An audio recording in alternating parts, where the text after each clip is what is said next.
नमस्कार, मैं सुधा सक्सेना। ये संसार परिवर्तनशील है। हम भी अपने जीवन में हर समय कुछ नया चाहते हैं, कुछ परिवर्तन चाहते हैं। एक ही प्रकार की स्थिति या एक ही प्रकार के कार्य से हम ऊब जाते हैं। तो आइए, नया वर्ष नई आकांक्षाएं, नई उम्मीदें और नई चुनौतियां लेकर के आता है, तो हम सब नए वर्ष का स्वागत करें। आइए कुछ आज नूतन उत्सव पर ही हम सब चर्चा करते हैं। मनुष्य की नई चीज़ों से बड़ा लगाव होता है, चाहे नए कपड़े हों, नई गाड़ी हो या नया घर हो। नूतन वस्तुएं सदैव मनुष्य को आकर्षित करती हैं। उनसे आत्मीयता का भाव गहरा होता है। हमारा मन स्वयं नूतन का उत्सव मनाने लगता है। ठीक इसी तरह नया वर्ष भी हमारे लिए कौतूहल लेकर आता है। हम नए वर्ष के स्वागत के लिए नई नई योजनाएं बनाने लगते हैं। नव अर्थात नव्य आकर्षक। नव वर्ष की दस्तक के साथ ही हम कुछ दिनों तक उसके मद में खोए रहते हैं। वास्तव में जीवन में प्रत्येक नया साल हमें ऊर्जा देकर जाता है, ताकि हम वर्ष भर उल्लासपूर्वक कार्य कर सकें।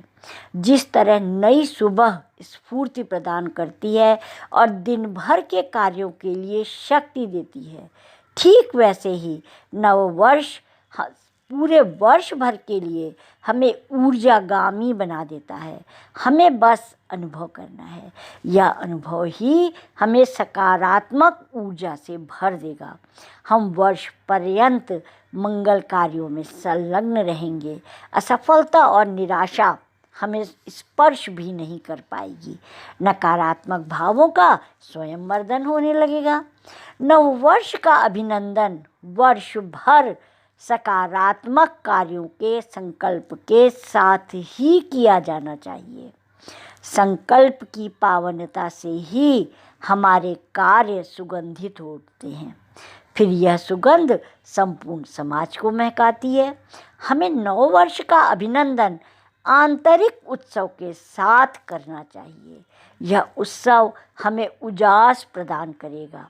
यही उजास वर्ष भर हमारा मार्गदर्शन करता रहेगा, जिससे जीवन में भटकाव पैदा नहीं होगा। हम श्रेष्ठता के मार्ग पर चलते चलते चले जाएंगे। नववर्ष नव संकल्पों को लेने का समय भी होता है। इस समय हमारे संकल्पों को ईंधन प्राप्त होता है। ये संकल्प हमारे जीवन में परिवर्तन लाते हैं।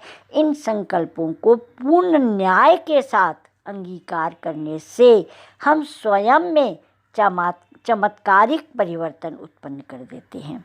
इस पर स्मरण रहे कि ये संकल्प सिर्फ कुछ दिनों के लिए होकर ना रह जाएं, इसलिए प्रतिदिन उनका स्मरण आवश्यक है, ताकि उन्हें सिद्धि प्रदान की जा सके।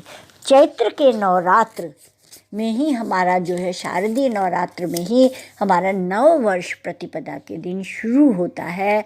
आइए, और जो नवरात्रि पर्व है वो हम सब नई शक्ति के संचयन और देवी माँ से उस शक्ति का आवाहन करते हैं और ध्यान करते हैं।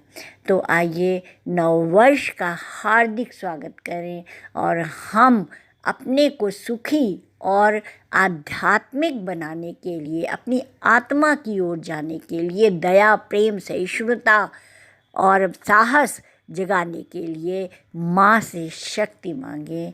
इस प्रकार से अपने नव वर्ष में हम कुछ नवीन करें। तो नव वर्ष की हार्दिक शुभकामनाएं। आज इतना ही। यदि आपने अभी तक मेरा चैनल लाइक और सब्सक्राइब नहीं किया है, तो कृपया उसे कर लें। धन्यवाद।